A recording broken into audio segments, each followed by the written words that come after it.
Halo semua, kembali lagi di Nabla. Nah, di Nabla kali ini aku akan menjelaskan materi tentang fisika statistik, yaitu adalah statistik Maxwell-Boltzmann dan statistik Bose-Einstein. Nah, secara nama saja sudah berbeda ya, tapi sebenarnya apa sih yang membedakan selain nama? Nah, yang membedakan itu adalah bagaimana kita mengisi ruang energi dari partikel gas tersebut.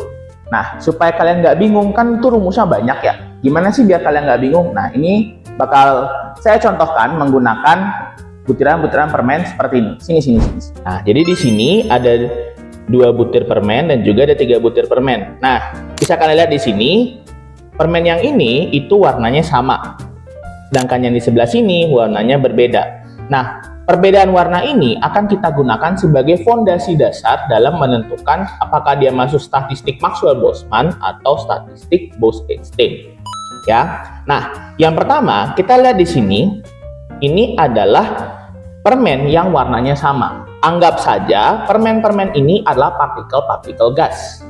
Jadi, kalau misalkan permennya ini warnanya sama, ini menandakan bahwa partikelnya itu tak terbedakan, atau dalam bahasa Inggris disebut indistinguishable. Nah, partikel-partikel tak terbedakan ini yang akan kita gunakan sebagai fondasi dalam statistik Bose-Einstein. Jadi, statistik Bose-Einstein itu menggunakan partikel yang dia itu tak terbedakan, yang bisa kalian lihat seperti permen ini. Nah, di sebelah sini ada partikel yang memiliki 3 warna berbeda. Nah, partikel-partikel ini disebut sebagai partikel yang terbedakan. Nah, partikel-partikel terbedakan ini akan kita jadikan fondasi dalam statistik Maxwell-Boltzmann. Nah, jadi perbedaannya adalah dari jenis partikelnya, itu perbedaan yang pertama. Jadi, kalau statistik Bose-Einstein itu menggunakan partikel yang sifatnya adalah tak terbedakan, kalau Maxwell-Boltzmann adalah partikelnya terbedakan. Nah, ini juga akan mempengaruhi nanti dalam kita menentukan peluang terisinya ruang energi berdasarkan partikel-partikel gas tersebut.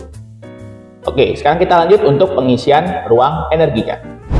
Nah, jadi sekarang saya gunakan contoh, yaitu adalah untuk statistik Maxwell-Boltzmann. Nah, bisa kalian lihat di sini ada partikel, yang satu warnanya merah, yang satu warnanya orange. Nah, dalam statistik Maxwell-Boltzmann, ingat bahwa partikelnya itu sifatnya adalah terbedakan atau partikel gas klasik. Nah, misalkan nih kita punya 2 partikel. Kemudian G itu apa? G itu melambangkan tingkat energi. Ya, tingkat energinya itu kita punya 2 tingkat di sini. Nah, misalkan tingkat energinya itu di sini ada tingkat energi yang pertama. Ini tingkat energi yang kedua, misalkan 2E. Nah, seperti itu ya. Sekarang bagaimana cara atau berapa sih peluang gas-gas atau partikel gas ini menempati tingkat energi itu? Cara menghitungnya bagaimana? Kita gunakan cara kotak-kotak seperti ini ya. Ini disebut sebagai kotak-kotak energi. Nah, misalkan masing-masing kotak terisi 1 permen. 1. Ya, ada 1. Terpenuhi ya. Nah, sekarang kalau saya tukar, yang orange di sini, yang merah di sini. Nah, ini juga terpenuhi ya. Nah, dalam statistik Maxwell-Boltzmann ya, ada syarat yang bisa terpenuhi, yaitu dalam statistik Maxwell-Boltzmann setiap energi itu boleh diisi oleh berapapun jumlah partikel. Diisi oleh berapapun. Jadi, kalau misalkan di sini saya isi 2, sedangkan di sini kosong, itu boleh. Nah, di sini saya isi 2 permen. Satu lagi di sebelah sini. Oke, jelas ya?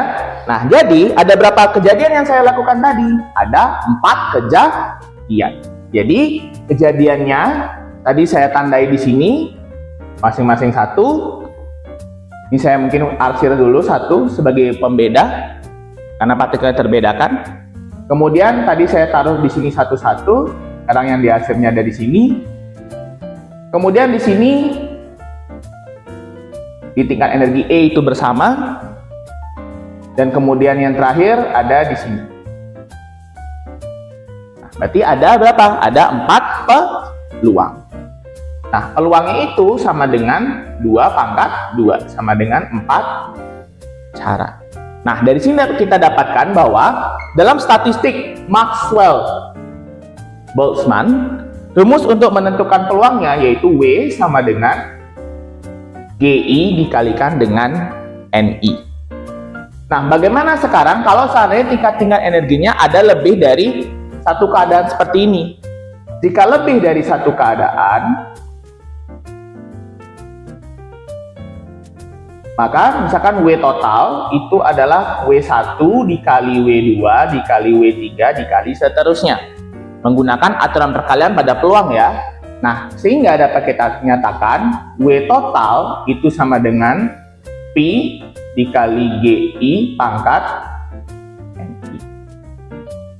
Dimana P ini menunjukkan operator perkalian secara terus-menerus. Dari I-nya sama dengan 1 sampai, ya tergantung berapa kondisi atau tingkat energinya. Nah, paham ya? Ini untuk yang statistik Maxwell-Boltzmann. Nah, sekarang aku lanjut untuk yang statistik Bose-Einstein. Nah, sekarang kalau untuk statistik Bose-Einstein. Untuk statistik Bose-Einstein, partikel yang digunakan itu adalah boson, atau partikel yang diteliti itu adalah boson. Nah, kalau partikel statistik Maxwell-Boltzmann, itu partikelnya itu adalah sifatnya apa tadi? Ya, tak terbedakan atau indistinguishable. Jadi ini partikel boson yang warnanya sama ya. Permen ini dianggap sebagai partikel boson memiliki warna yang sama. Nah, bisa dilihat ya. Nah, sekarang misalkan ada dua partikel boson untuk mengisi 3 tingkat energi atau tingkat degenerasi energi. Sebut saja di energi dasar 0, lalu ada E, lalu ada 2E. Nah, berapa sih peluangnya atau bagaimanakah kemungkinan pengisiannya itu? Kita gunakan metode kotak-kotak lagi.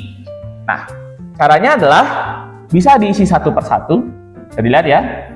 Bisa di sini. Ini cara yang pertama. Kemudian di sini. Cara yang kedua. Di sini. Cara yang ketiga. Ya, saya ulangi, bisa seperti ini, saling ujung, ini tetap, ini berpindah, ini berpindah, ini berpindah, ya. Kemudian bisa terisi oleh kedua-duanya juga, karena dalam statistik Bose-Einstein itu sifatnya adalah dia tidak terbatas dalam pengisiannya. Jadi bisa seperti ini, seperti ini, seperti ini, ataupun keduanya seperti ini. Ya, dua-duanya di sini, terakhir di sini. Nah, jadi ada berapa tadi caranya? Jadi totalnya adalah W ada 6 cara. Jadi satu di sini, satu di sini. Kemudian satu di sini, satu di sini, satu di sini, satu di sini, lalu bisa keduanya ada. Nah, seperti ini. Jadi ini adalah kemungkinan-kemungkinan dari statistik Bose-Einstein, di mana partikel itu tak terbedakan. Makanya kenapa bentuk lubangnya itu sama, tidak saya arsir salah satu seperti di statistik Maxwell-Boltzmann. Nah, sehingga bersama statistik untuk Bose-Einstein dalam menentukan peluangnya adalah sebagai berikut. W sama dengan NS plus GS min 1 faktorial dibagi NS faktorial dikali GS min 1 faktorial. Di mana N itu menyatakan jumlah partikel, ini jumlah partikel,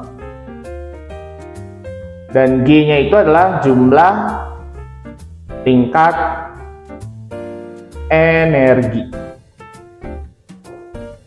Gitu.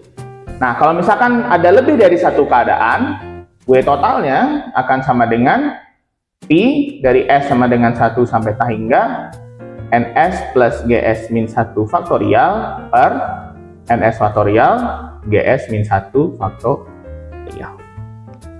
Nah, jadi itu bedanya antara statistik Maxwell-Boltzmann dengan statistik Bose-Einstein. Nah, di video selanjutnya nanti akan saya jelaskan terkait perhitungan fungsi partisi di masing-masing keadaan. Oke, jadi itu dulu untuk video tentang statistik Maxwell-Boltzmann dan Bose-Einstein. Sampai ketemu di video berikutnya.